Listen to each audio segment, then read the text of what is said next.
नमस्कार, आपके साथ मैं हूं विद्यानाथ झा। जिन नेताओं को देश और प्रदेश के विकास की बात करनी चाहिए, वो कब्रिस्तान से लेकर गधों तक सियासी जुमले करने में व्यस्त हैं। जिन पर जनता की बेहतरी की जिम्मेदारी है, वो चुनावी मंच से जनहित की बातों को भूलकर अजब गजब बयान दे रहे हैं। यूपी में अभी सिर्फ 4 चरण के चुनाव हुए हैं, 3 चरण बाकी है। ऐसे में अब सत्ता की रेस के लिए नेताओं की जुबान से बोल नहीं बल्कि बम निकल रहे हैं।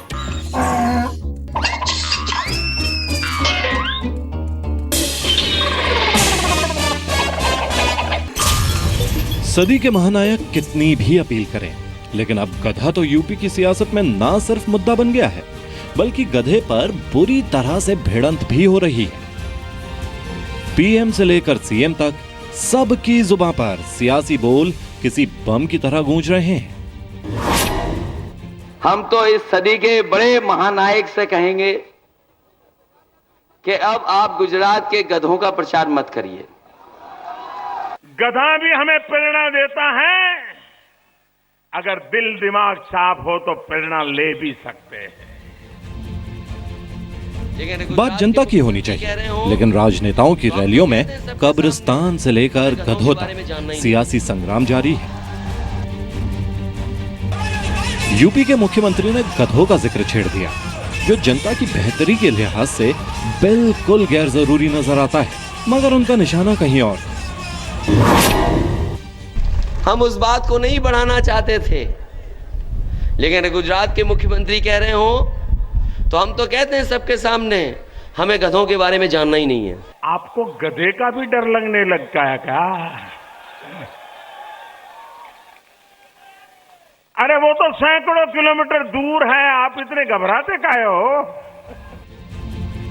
उन्होंने पीएम पर हमला किया तो प्रधानमंत्री ने भी उन पर पलटवार किया। यूपी की चुनावी रैलियों में विकास और काम के बजाय गधे पर सियासत शुरू हो गई है।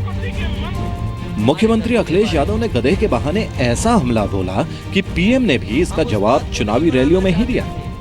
और आलम यह है कि गधों पर छिड़ी जंग में जनता को भूलकर बाकी नेता भी गधों को लेकर बोल वचन सुनाने लगे। गुजरात के गधों का कैंपेन, ये पूरा गुजरात का अपमान है, समग्र विश्व में बसे हुए गुजरातियों का अपमान है। मैं मानता हूं कि अखिलेश जी के साथ युति करने वाली कांग्रेस है, उसी फ्रस्ट्रेशन में उन्होंने सदी के महानायक अमिताभ बच्चन जी को का भी अपमान कर डाला।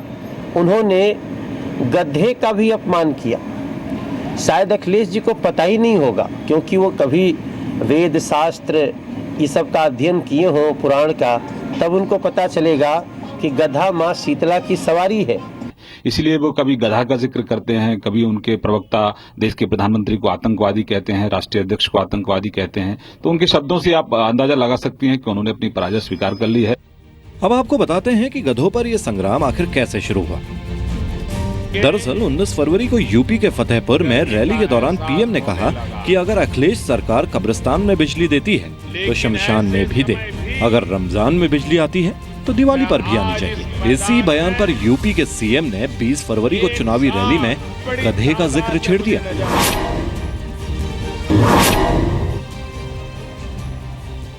भाइयों बहनों, गांव में अगर कब्रिस्तान बनता है तो गांव में स्मशान भी बनना चाहिए।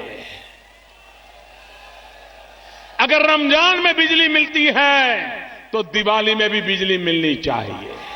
अगर होली पे बिजली मिलती है तो ईद पर भी बिजली मिलनी चाहिए। भेदभाव नहीं होना चाहिए। आपको याद होगा, हमारे साथियों ने कभी कभी टीवी देखा होगा, क्या एक गधे का विज्ञापन आता है।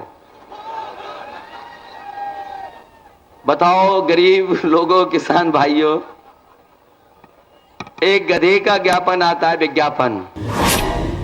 प्रधानमंत्री मोदी ने सीएम अखिलेश के गधे वाले बयानों पर 23 फरवरी को जवाब दिया और उसके बाद सिलसिला शुरू हो गया। मगर बड़ा सवाल यह है कि कब्रिस्तान, शमशान और गधे को मुद्दा बनाने से आखिर किसे फायदा होगा? वोटर का फायदा तो कहीं नजर नहीं आ रहा। यशस्वी प्रधानमंत्री ब्यूरो रिपोर्ट, जी मीडिया। नरेंद्र मोदी जी का फतेहपुर की जनता।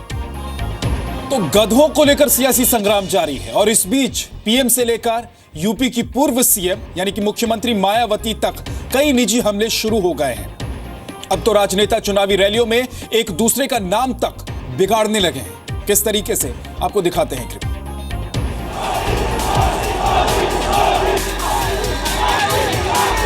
यूपी की लड़ाई में अब चुनावी मंच पर विकास की बात, जनता की बेहतरी और तरक्की के नए रास्तों की प्लानिंग बैकफुट पर चली गई है। मंच पर विरोधियों को बयानों की आग से जलाने की कोशिश हो रही है। एक नेता हमला करता है तो दूसरा उससे भी तगड़ा पलटवार करता है। प्रधानमंत्री नरेंद्र मोदी ने 24 फरवरी की दोपहर को गोंडा में इशारों में समाजवादी पार्टी समेत विरोधियों पर निशाना साधा। तो वहीं बहराइच की रैली में कांग्रेस उपाध्यक्ष ने पीएम पर हमला बोला। अगर यहाँ ऐसे लोग चुन करके आएंगे जो ऐसे लोगों की मदद करेंगे तो मेरा गोंडा सुरक्षित रहेगा क्या? अगर गोंडा असुरक्षित हुआ तो हिंदुस्तान सुरक्षित रहेगा क्या? उनको डर लगता है तो वो नफरत फैलाना शुरू करते हैं। उत्तर प्रदेश की जीत हार बहुत मायने रखती है, इसीलिए शुरुआत में तो पीएम मोदी का विकास और सीएम अखिलेश का काम बोल रहा था, मगर आखिरी दौर की वोटिंग आते आते राजनीतिक मंच से अजीबोगरीब बयान निकल रहे हैं। एक दूसरे की पार्टी के नाम बिगाड़ने वाले बयान दिए जा रहे हैं। इसके जवाब में नेताओं के बोल और भी ज्यादा बिगड़ रहे हैं। अब वो बहन बहुजन बहन जी बन गया और पूरी पार्टी बहन जी संपत्ति पार्टी बन गई।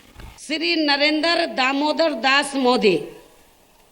नरेंद्र का मतलब होता है नेगेटिव, दामोदर दास का मतलब होता है दलित और मोदी का मतलब होता है man. He is negative Dalit man, यानी कि वो दलित विरोधी आदमी है।